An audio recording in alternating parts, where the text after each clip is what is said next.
Hello everyone. Today mahangin and it's snowy and it's already spring season. Welcome to my channel, is Ann Antupes Adventure. Please subscribe. So hope everybody's doing good despite of this weather. Ito yung salamin sa likod namin.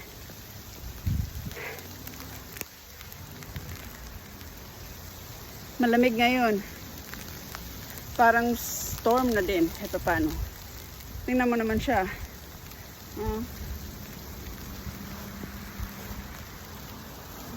Grabe yung hangin.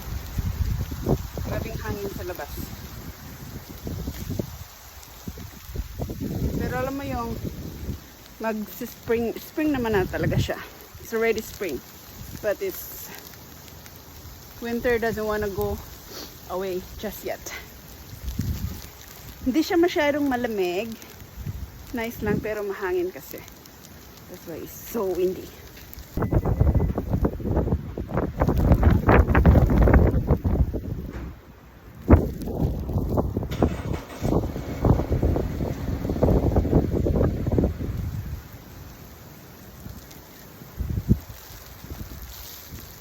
This tree has tiny icicles. It looks like a Christmas tree,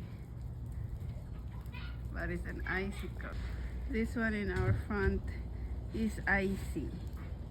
Yeah, look at that tiny icicles. It's frozen. What? This tree has icicles. Yo! And look at all the trees. It's white. It's like Christmas tree. It's like a Christmas tree. Yep. You just can't handle it. So there's private sector, public sector, and then I guess there's like social work and volunteer and charity work and church work.